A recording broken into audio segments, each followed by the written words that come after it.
When my husband, Sean, ran off with my sister, Michelle, he didn't just leave me. He left me flat broke with $17 to my name and mocked me for clinging to our dying son. For 4 long years, they paraded their perfect new life all over social media while I scrubbed floors on my hands and knees just to survive, just to keep a roof over our heads. 15 years. 15 years later, we met in a Kroger grocery store. They stood there, dripping in designer clothes, sneering, asking if the boy had finally died. That's when he walked in. My son, 6'3", built like a linebacker, and tall, unbroken, wearing a Georgetown Medical School sweatshirt. The look on their faces, pure, unadulterated defeat.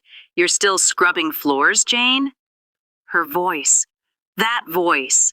Michelle's voice cut through the hum of the freezers in the grocery store, 15 years after she'd stolen my husband, my money, and my life. She stood there, in the organic produce section, examining a $6 tomato like it was a diamond. I was standing 10 feet away in my threadbare jacket, holding my last $20 bill, trying to figure out how to make it last 3 days. Sean was beside her, paunchy with what I call a success gut, stuffed into a polo shirt that probably cost more than my monthly electric bill. They looked bougie, content, smug. "We heard Denzel died years ago," Sean said, not even looking at me, just flicking at his phone. Such a tragedy. And that's when the automatic doors whooshed open, and my son Denzel walked through them. But I'm getting ahead of myself. You need to know how we got here. You need to know how my sister and my husband built their entire, glittering, perfect life on the foundation of a child's suffering. My child's suffering. It started 3 years before they left. On a totally ordinary, boring Tuesday. I remember the smell of spaghetti sauce simmering on the stove, Denzel's favorite. The steam was fogging up the kitchen windows of our tiny Cincinnati apartment. Sean was underneath the sink, pretending to wrestle with a pipe. And then, the click-clack of heels on our worn linoleum floor. My sister Michelle swept in without knocking. She never knocked anymore. She just let herself in, like she already owned the place. Her designer purse, a fake, I know now, but I was impressed then, hit our scratched Formica counter. She launched into another story about her latest breakup. "Marcus was a total narcissist," she announced, fanning herself. This was funny, considering Marcus had seemed like a nice, quiet guy who'd paid for our dinner last month. "Thank God I have family," she sighed, touching Sean's shoulder as he slid out from under the sink, greasy and sweating. Her hand just lingered. "You're so good with your hands, Sean. Jane's so lucky." The way she said my name, like an afterthought, like I was the visitor. The way Sean's ears turned beet red. I should have known right then. I should have seen the entire sordid future laid out right there on my kitchen floor. But I was naive. I was a wife and a mother. I trusted them. 2 weeks later, our world cracked open. We were in a small, dusty office. It smelled like disinfectant and that specific kind of dread that clings to cheap medical buildings. Denzel, my sweet boy, just 7 years old, sat on the examination table. His legs, skinny in their little Spider-Man sneakers, were swinging back and forth. He was completely, blissfully oblivious. The doctor, a man Michelle had found, explained about white blood cells, about treatment protocols, about leukemia, and Michelle was the one who sobbed. Not me, not Sean. Michelle. Loud, theatrical, reality TV sobs that made the nurse bring her tissues. She clutched Denzel to her chest, her mascara running in perfect, practiced streams. "My precious nephew," she wailed, her voice echoing in the tiny room. "I'll do anything, anything." Sean just sat there, frozen. His hand in mine was cold and clammy. I thought he was in shock. I thought he was grieving. Looking back, he was probably calculating how long he'd have to pretend to care, calculating the exit plan. Michelle inserted herself into our medical routine with surgical precision. She volunteered to drive Denzel to his appointments while I worked my shifts at the hospital. I wasn't a nurse, I was a janitor. I mopped the floors the real medical staff walked on. She researched special organic diets that cost 3 times our grocery budget. She'd find them at a Whole Foods across town, insisting they were essential, guilting me when I hesitated. "Don't you want him to get better, Jane?" She picked up prescriptions. She organized medications into those little color-coded daily containers. She became the expert on Denzel's condition. And I, I became the absent mother, working doubles to pay for it all. "You need to rest," she'd say, physically shooing me out of my own kitchen. "I've got Denzel's dinner. It's a special recipe I found online. Costs a fortune, but he's worth it, right?" Right. Except the fortune was ours, and we were losing it. Sean started missing bedtime. First, it was construction emergencies, once a week. Then 3 times a week. Soon, I was the one reading Harry Potter alone to Denzel, my voice hoarse, while Sean's truck stayed gone until midnight, or 1 a.m., or not at all. His phone, which used to be tossed on the nightstand, now lived face down. The second he came home, he'd shower. The smell of his cologne changed. When I asked, he said a client gave it to him. Michelle wore the same scent. I found him in the garage one night. His shoulders were shaking. For one stupid, hopeful moment, my heart softened. The stress was getting to him, too. Our son was sick. Our marriage was straining. But when he turned around, his tears looked practiced, like he'd been rehearsing them in the rearview mirror. "I can't lose him, Janie," he said, using the nickname he hadn't called me in years. Sometimes I just think about running away from all this." "We don't run," I told him, grabbing his arm. "We're not runners. We stay. We fight. We fight for Denzel." He nodded, and he pulled me close. His shirt smelled like Michelle's perfume. And something else. Guilt, maybe, or a decision that had already been made. The charity fundraiser was Michelle's masterpiece. She organized everything at St. Catherine's, our church, the same church where Sean and I had gotten married 8 years earlier. She printed these glossy flyers with Denzel's school picture on them, the one where he was smiling, but you could still see the strange bruises on his arms, bruises I later realized only seemed to appear after Michelle had watched him. "Help Denzel fight," the poster said. "Every dollar counts." The entire community came. Our neighbors from the apartment building. Sean's construction crew, smelling like beer and drywall, dropping 20s in the donation box. My coworkers from the hospital, the other janitors and orderlies, people who could barely afford gas money, but they gave. They gave what they had. Michelle stood at the podium in a black dress that cost more than our monthly rent. She dabbed her eyes with a delicate, precise motion. "Family. Family means everything," she said, her voice carrying across the fellowship hall. When my sister Jane asked me to help, I hadn't asked. I knew I had to step up. Denzel is like my own son." Her hand found Sean's shoulder. "We all have to sacrifice for the ones we love." The photographer from the local paper captured them standing together, Sean's arm wrapped around Michelle's waist, while I was in the bathroom, helping Denzel throw up the special smoothie she'd made him. They raised $12,000 that night. $12,000. I thought it would save us. I thought it would pay for the treatments, for the medicine, for our lives. I didn't know Michelle was already siphoning it into a new bank account, an account I'd never even see. 3 months before they left, I was working the night shift at Cincinnati General, mopping up God knows what from a surgical floor. Denzel was asleep on a cot in the break room. I couldn't afford a babysitter. Michelle had insisted on preparing his weekly medications. Special compounds, she called them, from a specialty pharmacy 2 towns over. Sean had started sleeping in the spare room. He claimed my 4 a.m. alarm disturbed his sleep. Our home felt like 3 separate, lonely lives, just intersecting at doorways. Mrs. Patterson, my next-door neighbor, would later tell me she'd seen Sean's truck at the Hampton Inn off Route 9. Multiple times, always in the afternoons when I was at work and Denzel was at school. Michelle's car was in the same lot, but Mrs. Patterson, bless her heart, thought it was work. "Sean does construction estimates, right?" she'd said. I figured Michelle was just helping with the business side of things. The business side. That's what they were calling it. Denzel got sicker. He was always sicker whenever Michelle watched him.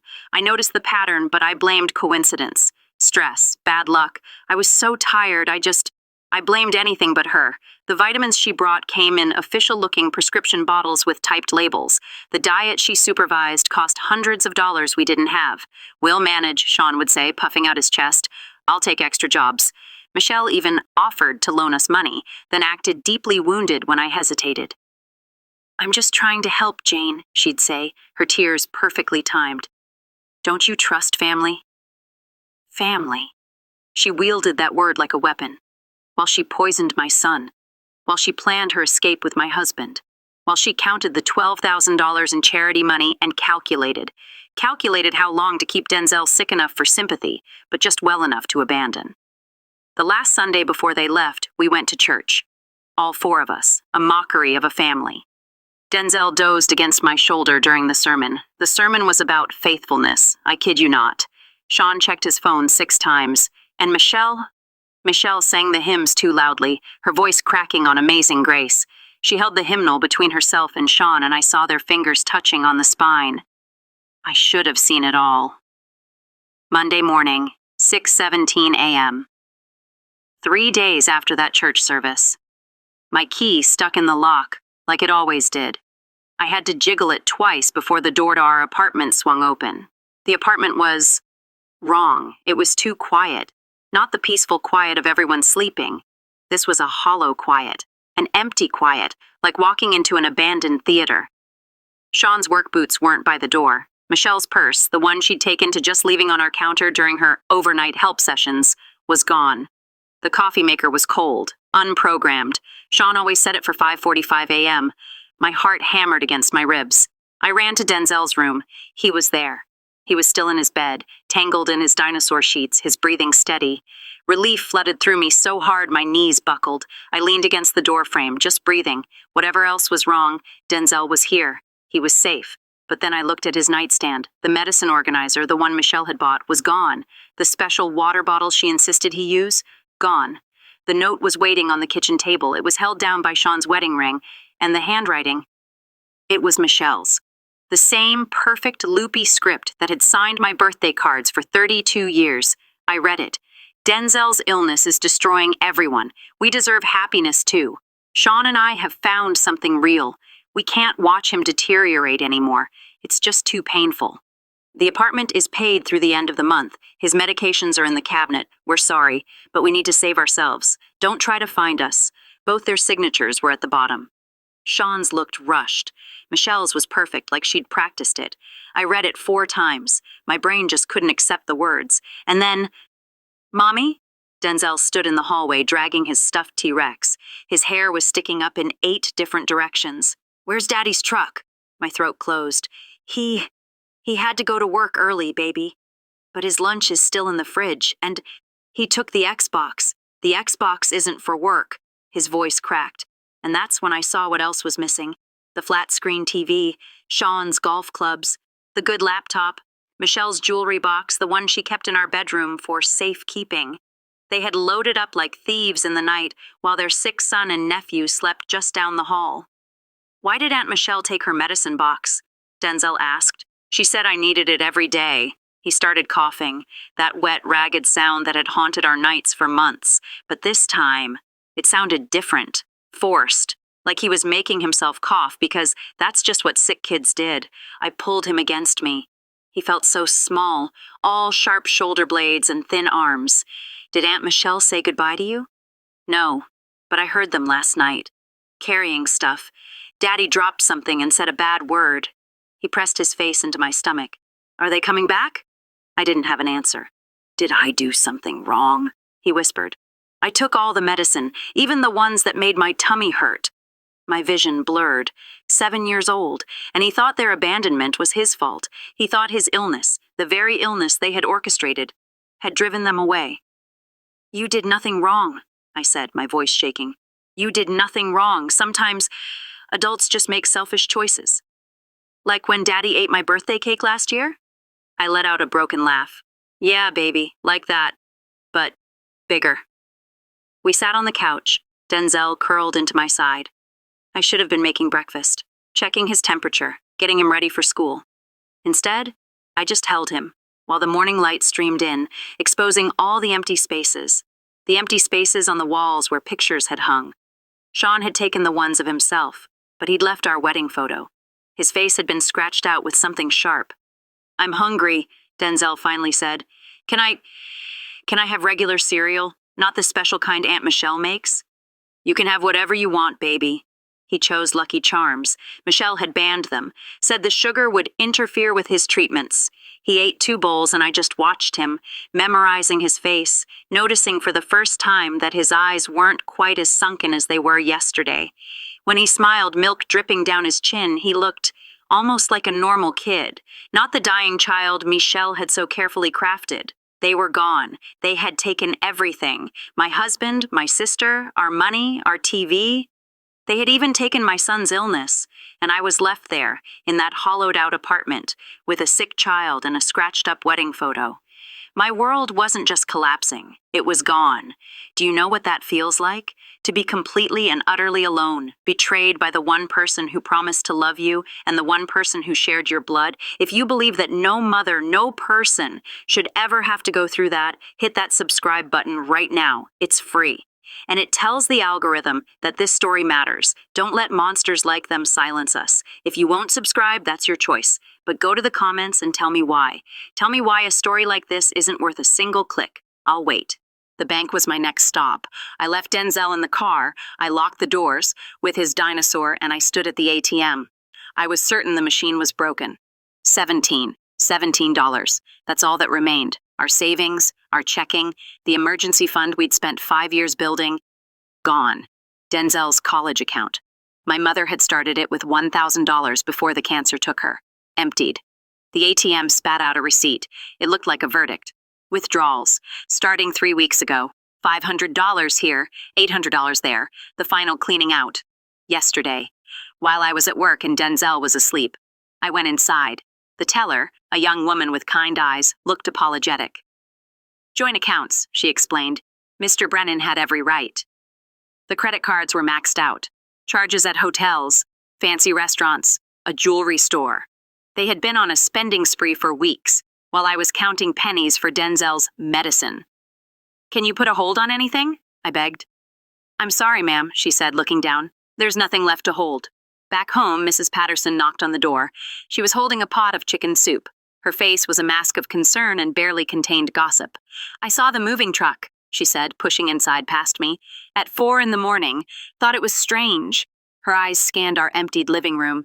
Oh, Susan, honey, it wasn't a moving truck, I said, my voice numb. It was just Sean's truck, loaded up. Honey, I need to tell you something. My stomach dropped. I've seen them. At the Hampton Inn off Route 9, multiple times. Middle of the day when you were working. She touched my hand. Her skin was warm. Michelle's been staying there. I saw her key card myself when she dropped it at the mailboxes. Room 237. Been charging it to your Southwest credit card. How long? 6 weeks, maybe more. I thought maybe she just needed space from her latest breakup. Her voice dropped. But Sean's truck was there too, every Tuesday and Thursday, like clockwork. Tuesdays and Thursdays. Michelle's special pharmacy run days. The days she insisted I work doubles to cover the cost. Oh, honey, Mrs. Patterson said, tears in her own eyes now. That's not all. She had another man over last month, not Sean, someone else, driving a Lexus. She introduced him to the manager as her fiancé. The room tilted. Michelle had been playing everyone, even Sean, or maybe that was just part of their sick game. Mommy? Denzel whimpered from his room. I need water. His special water bottles were gone. I used a regular glass. He drank it slowly, carefully, just like Michelle had trained him to do. He looked at me, his eyes huge and terrified in his pale face. Mommy, are we going to be okay without them? I looked at my son. My beautiful, brave boy. I looked at the dark circles under his eyes, circles my sister had literally fed him, and I looked at the trust that was somehow miraculously still alive in his eyes, and I made a promise. We're not just going to be okay, baby, I said. We're going to be better. I had $17 to my name, no job security, and a sick child who might not even be sick. I had no idea how I was going to keep that promise. 3 days later, the phone call came. It was from Jefferson Elementary. Mrs. Brennan, Denzel collapsed in PE. The ambulance is taking him to Cincinnati General. I abandoned my mop bucket in the middle of the bank's marble lobby. My supervisor was yelling something about docked pay as I ran out the door. The taxi cost $8 I couldn't spare. leaving me with $9 to my name. Denzel was conscious when I got there, pale and confused, an IV dripping into his thin arm. Just a little dizzy spell, the ER doctor said, barely looking up from his tablet. It's probably his leukemia. You should follow up with his oncologist. We don't have an oncologist anymore, I stammered. The specialist Michelle had found mysteriously couldn't see us without insurance, and Sean, I would soon learn, had canceled our policy the day he left. And that's when she appeared. A woman, older, maybe 60, with sharp, intelligent eyes behind wire-rimmed glasses. Her name tag read, Dr. Patricia Hawkins. She was just walking past our curtained-off area. She stopped. She backed up. And she stared at Denzel, like she'd seen a ghost. That child doesn't have leukemia, she said quietly, stepping inside the curtain. Excuse me? My protective instincts flared up. His medical records? May I? She gestured toward Denzel. Something in her voice, a calm, no-nonsense authority, made me nod. She was gentle. She examined his eyes, his fingernails, the fading bruises on his arms. She pressed carefully on his stomach, checked his lymph nodes, studied his skin tone under the harsh fluorescent lights. Who diagnosed him? She asked, her eyes never leaving his face. A Dr. Morrison, 2 years ago. And who, she asked, finally looking at me, has been managing his treatment? My sister, Michelle. She researched everything. She handled all his medications. I stopped. The words tasted like poison in my own mouth. Dr. Hawkins pulled the curtain fully closed. I run the free clinic on Vine Street, she said, her voice low. Bring him tomorrow night, after we close, 9 p.m., and bring everything. Every medication bottle, every supplement, every record, every piece of paper you have. Why? She looked at Denzel, sleeping now from exhaustion. Then she looked back at me. Because that child is being poisoned, and I think deep down you already know it. The next night, I sat in her locked clinic while she spread Denzel's medications across her desk, like evidence in a crime scene. These blood tests, she began, holding one up to the light. From your Dr. Morrison, they're fabricated. They're fake. What? No, we went to his office. What office? The building at that address has been a shopping complex for 5 years. And this signature? Dr. Morrison retired 4 years ago. He's been living in Florida since before Denzel was supposedly diagnosed. The room spun. My mind flashed back. Michelle had driven us. Michelle had walked us inside, a small, empty office. One man in a white coat who looked at Denzel for maybe 10 minutes before delivering a death sentence. Cash only. Michelle had handled it. Insurance will reimburse us later. Dr. Hawkins held up the supplement bottles. These 3? They're from websites that sell alternative medicine. They contain heavy metals, not enough to kill quickly, but just enough to cause every single symptom of childhood leukemia, the fatigue, the bruising, the weakness, the pallor. She held up a white bottle. This one contains thallium, essentially rat poison, in minute doses. She held up a green one. This one has arsenic compounds, just enough to keep him sick. I made it to the tiny bathroom before I threw up, my body rejecting the truth as violently as it wanted to reject the last 2 years of my life. My sister, she had poisoned my baby, methodically, deliberately, while smiling at me over morning coffee, while calling him her precious nephew. When I came back, shaking, Dr. Hawkins had created a timeline on her whiteboard. Denzel's worst days, they aligned perfectly with Michelle's special pharmacy runs. His brief improvements? They came during her spa weekends. The weekends she was really at the Hampton Inn with my husband. The pattern was undeniable. It was mathematical in its cruelty. We need to flush his system, she said, her voice firm. Stop all these medications immediately. I'll treat him here, off the books.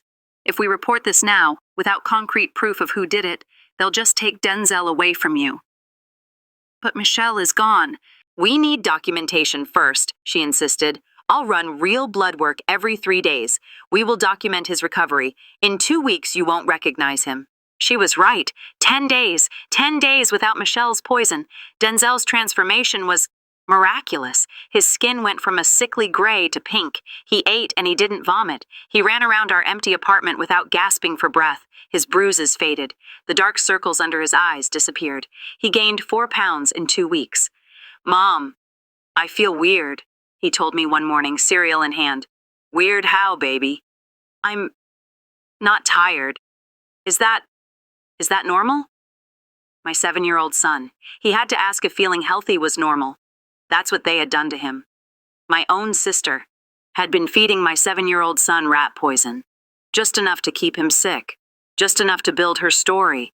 Just enough to steal my husband and $12,000. She poisoned him. If the thought of that makes you sick to your stomach, if you feel that rage building up inside you just thinking about it, then hit that subscribe button. Right now, it's a single click, but it's a signal. It shows that you stand with victims, not with the monsters who create them. Dr. Hawkins documented everything, meticulously. Blood work showing the declining toxin levels, photographs of his recovery, a detailed timeline of the poisoning. She risked her own license, taking his blood samples to an independent lab, paying for it out of her own pocket. 18 months of systematic poisoning, she said, shaking her head during our 4th visit. They wanted him sick enough for sympathy, sick enough for donations, but not so sick he'd need real hospitalization, where real doctors might actually notice. The charity fundraiser, I whispered. The $12,000. Blood money, she said. Literally.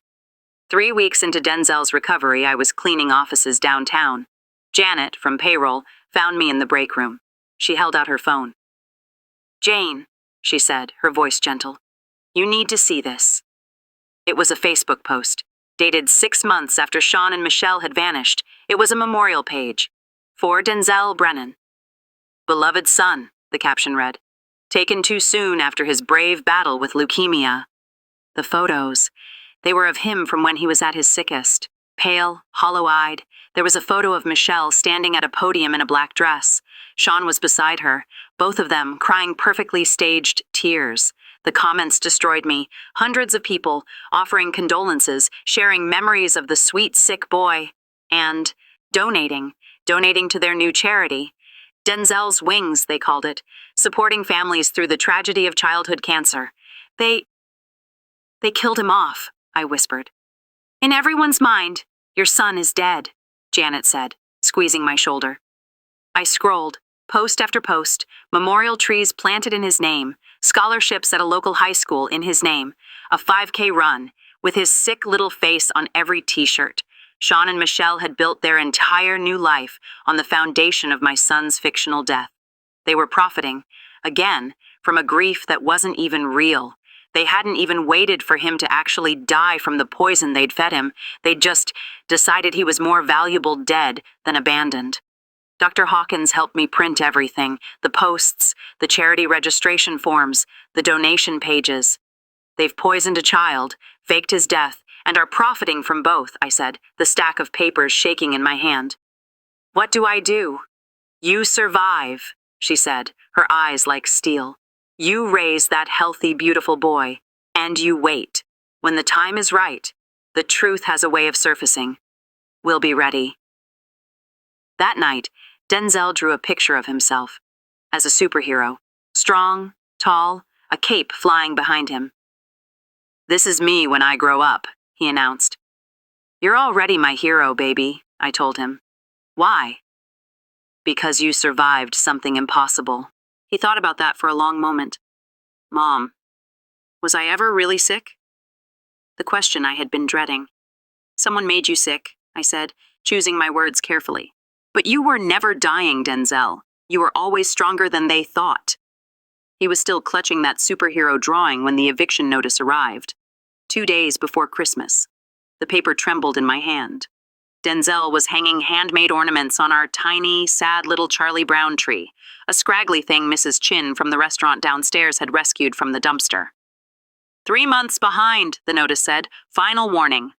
I'd been working 3 jobs, nights at the hospital mopping floors, mornings at the bank, cleaning lobbies, weekends at a dental office, sterilizing equipment. But it wasn't enough. Not with the medical bills still rolling in from Denzel's fake treatments. Not with the credit cards Sean had maxed out. Not with groceries that cost more every single week. I was drowning. That's when I met Mr. Kowalski, our landlord. He was a gruff old Polish-American man who smelled like cigars and Old Spice. We stood in his office, Denzel and I, like defendants awaiting a verdict. Denzel was 10 now, 3 years since they'd left. He was still small for his age. The poisoning had stunted his growth. You owe me $3,000, Mr. Kowalski stated, his massive hands folded on his desk. I know. I can pay $500 now, and... You said that last month. Denzel, my tiny bodyguard, stepped forward. Please don't make us leave, sir. My mom works really, really hard. Mr. Kowalski looked at Denzel, really looked at him. He saw the second-hand clothes, the backpack held together with duct tape. You go to Jefferson Elementary? Yes, sir. My grandson goes there, Tony Kowalski. Denzel's face brightened. Tony's nice. He shares his lunch with me sometimes. Something shifted in the old man's face. You're the kid Tony says doesn't have a lunch. My cheeks burned. I pack him a lunch. Crackers isn't lunch, Mr. Kowalski interrupted. He studied us for a long, silent moment. I own 7 buildings in this area, he finally said. They need cleaning. Professional service wants $8,000 a month. You do it. For rent. Plus $2,000. Deal? I couldn't speak. I just nodded. Yes, absolutely. Start tomorrow. Bring the kid if you need to. And that's how I became the queen of toilets. 7 buildings, 42 bathrooms, countless hallways and lobbies to mop and buff. Denzel would sit in supply closets doing his homework, reading by the dim light of a cell phone that barely held a charge. Sometimes I'd find him asleep on a pile of clean towels, his math book still open on his chest. He grew up fast. By 11, he was managing our household. Mom, you have the bank at 6 a.m., he'd recite while making us scrambled eggs. Hospital at 3 p.m., you can sleep from 9 to 2. He'd learned to cook from YouTube videos on the library computer, pasta with butter, grilled cheese that only stuck to the pan half the time. You should be playing video games, I told him one morning, watching him pack our lunches. This is better, he said simply. We're a team. When his teacher called about a Father's Day project, Denzel answered without a second of hesitation. He died in Afghanistan, he said. A hero. The lie came so naturally, I almost believed it. It was easier. It was so much easier than explaining that his father was living 40 minutes away, with his aunt, pretending Denzel was the one who was dead. We don't need them, Mom, he'd say, finding me crying into my 4 a.m. coffee. We have each other. We weren't entirely alone. We had a village. Dr. Hawkins became our guardian angel. She checked Denzel every month, for free, monitoring his recovery. She'd slip me grocery store gift cards, claiming they were for her research. We both knew there was no research. She was the one who pulled up Sean's company website one day. You need to see this, Jane. There it was, Brennan Builds, and on their community page, Denzel's school photo. In loving memory of Denzel Brennan, whose brave battle inspired our mission. They're using him to get government contracts, Dr. Hawkins explained, her voice tight with rage. Companies get tax preferences, sympathy bids, for hiring people who've experienced family tragedy. Sean is playing the grieving father, and it's working. She showed me a folder, 3 inches thick.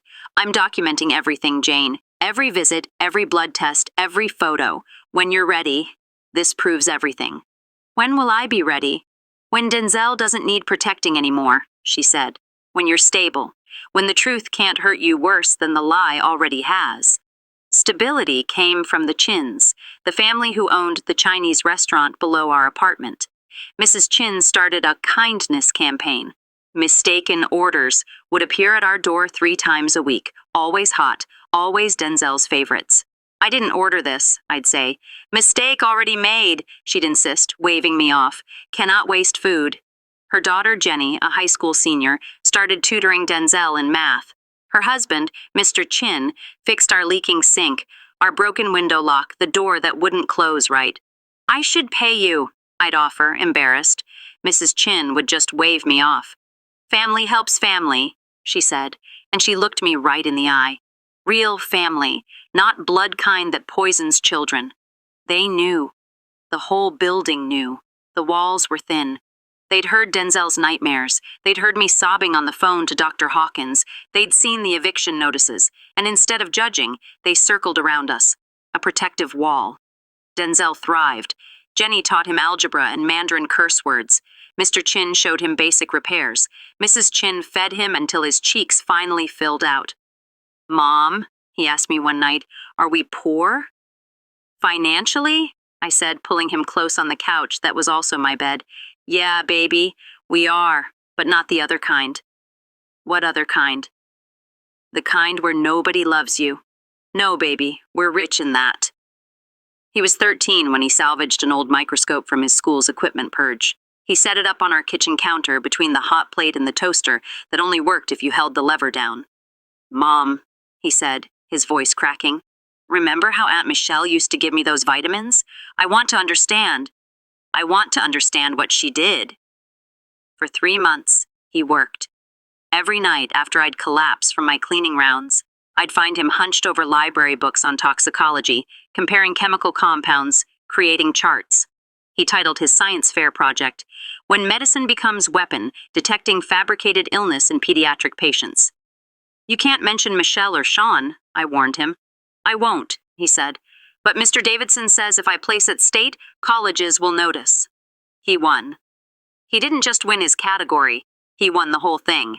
Grand champion of the Ohio State Middle School Science Fair. A judge, a professor from OSU, pulled me aside. Your son's research. It's graduate level. Has he experienced medical trauma personally? Something like that, I said. She nodded, a sad, knowing look in her eyes. The best scientists, she said, often come from pain. He's going places. Denzel framed that certificate. He hung it on the wall where our wedding photo used to be, the one Sean had scratched his face from. This is better, he said. This shows who we really are. I was scrubbing their toilets, literally. 2 weeks later, I was cleaning the Brennan Builds corporate office. Sean's company had moved into the Fitzgerald building downtown, all glass and chrome. I cleaned their offices on Tuesday nights. Usually I was alone, but this Tuesday, someone had left an office unlocked. Sean's partner, Tom Morrison. Papers were all over his desk, and I saw Denzel's name. I shouldn't have looked, but I did. Contracts, dozens of them, bids for city projects, state construction, and in every single one, a section. Community involvement. Every single one told the story of Sean Brennan's tragic loss, his son, Denzel, dead from leukemia, how it motivated Sean's commitment to children's charities. Sean had built his entire success on my son's fictional grave. He was winning multi-million-dollar contracts by playing the grieving father. My hands were shaking. I started photocopying, page after page. The security guard found me, my arms full of copies. You're not supposed to be in there, he said. I know. I'm sorry, I thought I saw a mouse. He looked at the papers. He looked at me, and recognition flickered in his eyes. You're Denzel's mom, aren't you? The kid who won the science fair. My daughter goes to Jefferson. I just nodded, unable to speak. Mice are terrible this time of year, he said very slowly. You better take those papers outside. Check for droppings. Wouldn't want them back in the office if they're contaminated. He turned and walked away. The whole city, it seemed, was starting to circle. My file grew. Janet started forwarding me Michelle's social media posts. I couldn't look myself. She'd blocked me years ago. Look at this, Janet said, showing me her phone. Michelle, posed with twin boys maybe 4 years old, in front of a massive suburban house. Blessed with these miracles after so much loss, the caption read, teaching them about their angel cousin, Denzel, who watches over them. But I noticed what Janet had. Sean wasn't in any recent photos, and Michelle's wine glass. It was in every photo, sometimes multiple glasses. The facade is cracking, Janet whispered. 3 months before Denzel's high school graduation, the letter arrived. Georgetown, a full scholarship, a complete, total, full ride. I need to read you something, Mom, he said, holding his application essay. We sat at our tiny table, the one Mr. Chin had fixed 3 times, and Denzel read. At 7, I was dying. Not from a disease, but from the people who were supposed to love me most. My father and aunt poisoned me slowly, keeping me sick enough to profit from sympathy, while my mother worked 3 jobs to pay for treatments I never needed.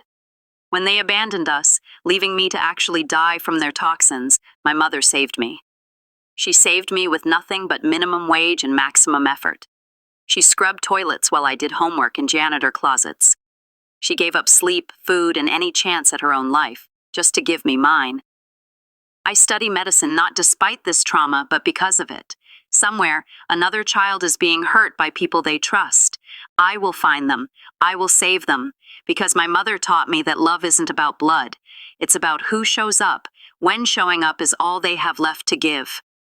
We just cried. We cried until Mrs. Chin knocked on our door, worried we were hurt. Then she cried too. We did it, Denzel said that night. And we're not done yet. He looked at the 3 boxes of evidence I'd been building.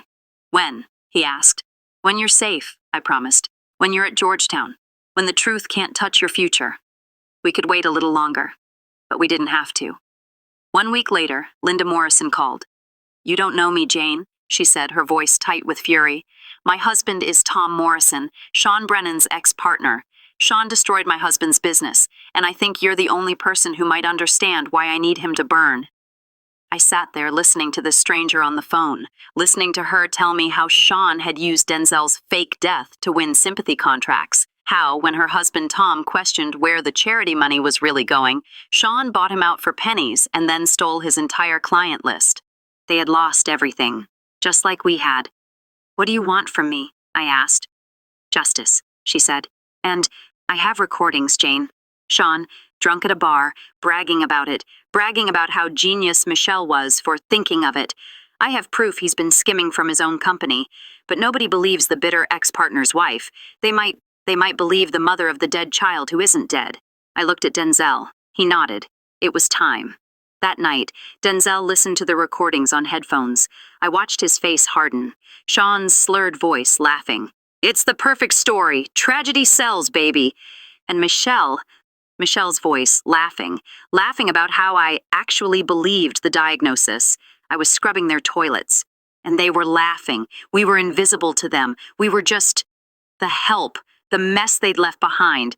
They were laughing at our pain while I scrubbed filth off my hands and knees. Don't let this story stay in the dark. Hit that subscribe button. It takes 1 second to show that you see us, that you care, or you can just click away, just like they did. It's your choice. I want to tell our story, Denzel said, pulling off the headphones.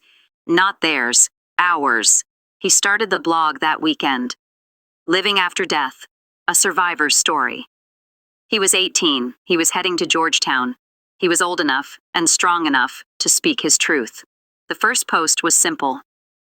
My name is Denzel Brennan. I died when I was 10. At least that's what my father, Sean Brennan, told everyone. He held a memorial service. He started a charity in my name. He built a multi-million-dollar business. Brennan Builds, on my grave. The only problem?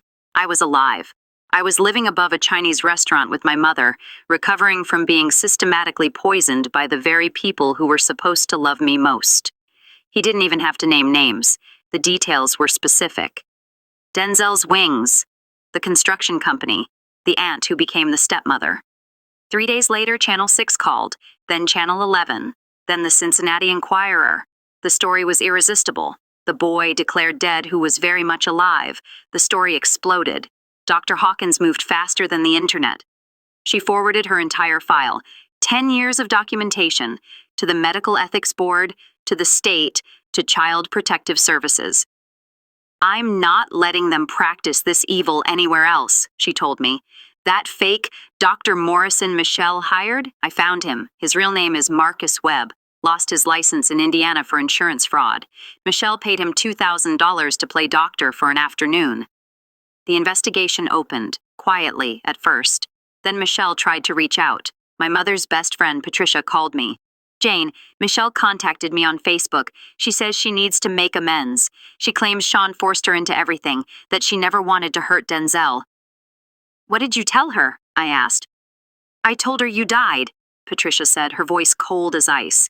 Heart attack, from the stress, 2 years ago. Figured she should taste her own medicine. And Jane... She asked about life insurance. She wanted to know if Denzel got anything. That woman hadn't changed a bit. She thinks you're dead, Denzel said, a dark, satisfied smile on his face. Good. Let her think she won. It just makes the truth hurt more. The cracks spread faster. Janet forwarded me screenshots of Michelle's frantic posts. The wine bottles were multiplying. Sean was absent. The twins looked neglected. Hair unwashed, clothes too small. Someone had leaked Denzel's blog to the Denzel's Wings charity board. Suddenly, they were under review. Donors were demanding answers. The IRS started sniffing around their tax-exempt status. Linda, Tom's wife, called weekly. Sean's new partner is asking questions. Clients are pulling contracts. He's drinking heavily. But the real crack, the one that would shatter everything, came from the hospital. One of Michelle's twins, only 4 years old, had been admitted with suspicious symptoms: bruising, fatigue, weakness, a familiar pattern. Dr. Hawkins called me immediately. "She's doing it again, Jane. Different hospital, same playbook, those poor boys." "Not for long," I said. The ethics board was already investigating. This just accelerated everything. "They're removing the twins tomorrow," Dr. Hawkins said. She was doing it again. To 2 more innocent children. The clock was ticking. We had the evidence, we had the blog, and the whole thing was about to explode. I know you're on the edge of your seat. I know you want to see what happens when I finally see them again. But so many people click away right before the moment of justice, right before the villain gets what they deserve. Don't be one of them. Hit that subscribe button right now. Prove you're here for the whole story. Prove you're here to see karma finally pay the bill. A journalism student from Georgetown had emailed Denzel, wanting to write her thesis on his story. I was still thinking about her questions when I walked into the Kroger on 7th Street. 7 p.m., my last $20 bill, and a handful of expired coupons.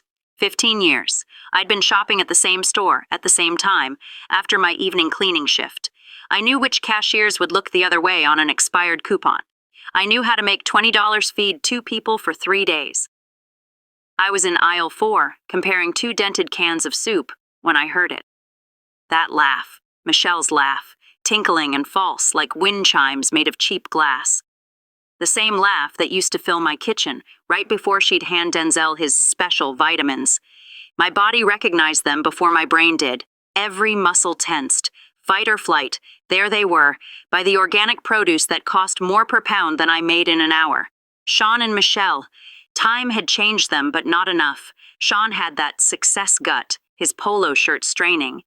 Michelle looked preserved.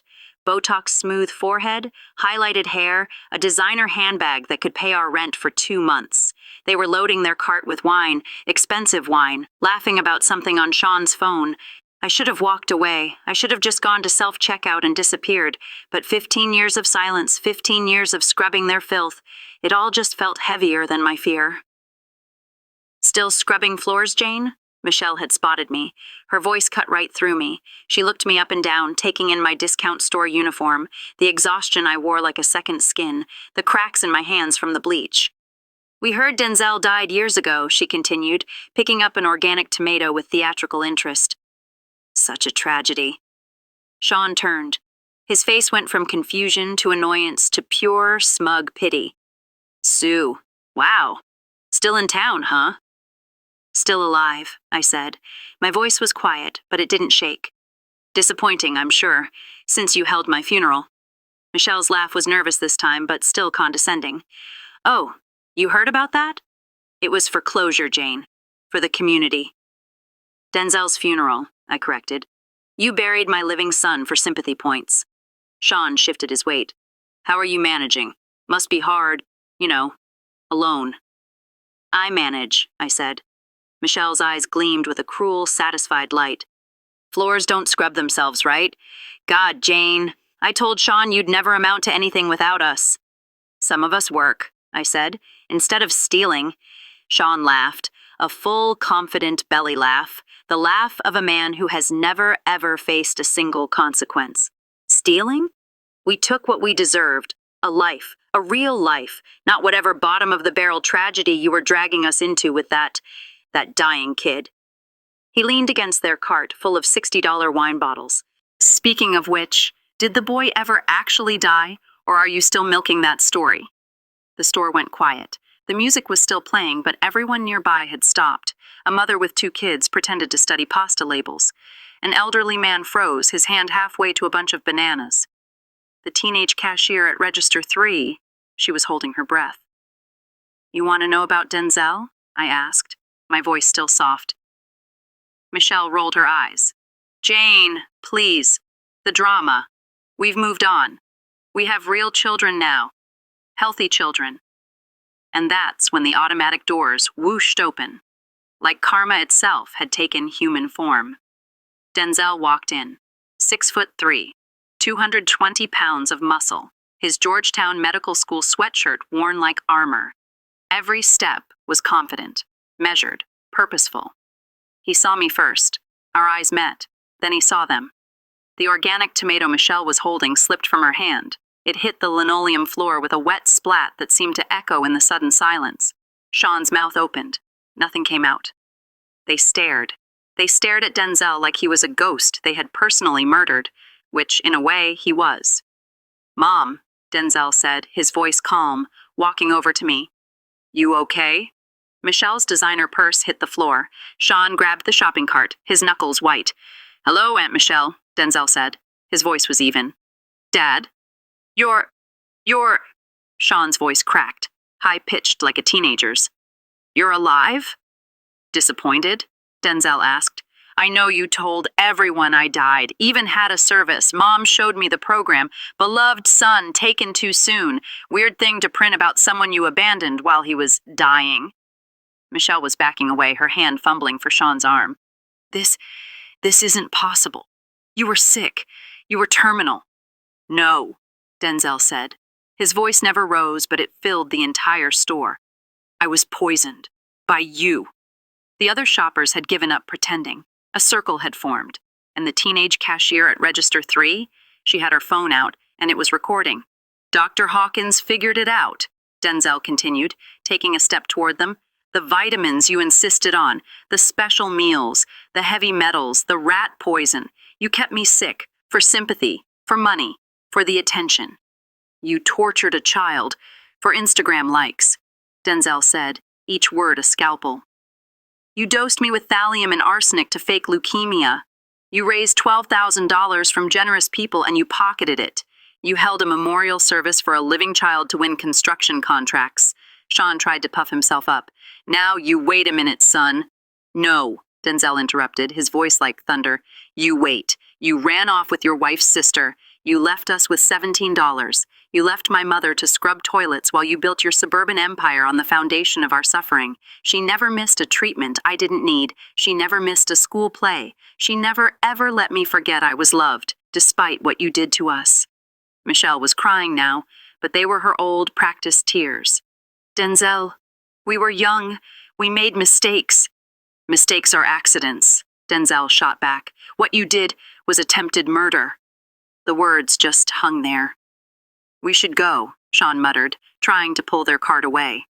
"You declared me dead for convenience," Denzel said, not moving. "You built a charity on my grave. You won contracts with my suffering. But here's the thing." He stepped right up to them. "Mom gave me the antidote to your poison. It's called love, and it's something you two will never, ever understand." Michelle's tears had ruined her makeup. Black streams cut through her foundation. We... Sean grabbed her arm, pulling her backward. They stumbled toward the exit, but the teenage cashier was still filming, and her voice carried clear across the store. "Oh my God! This is already at 50,000 views! You're viral!"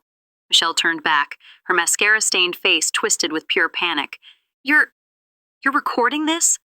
"The whole internet is watching," the girl said, not lowering her phone. They fled. They left their cart, full of expensive wine and organic tomatoes, and they ran. Denzel stood perfectly still until the automatic doors closed behind them. Then his shoulders finally relaxed. "You okay, baby?" I asked, my hands shaking. "Better than okay, Mom," he said, pulling me into a hug. "I've waited 15 years for that."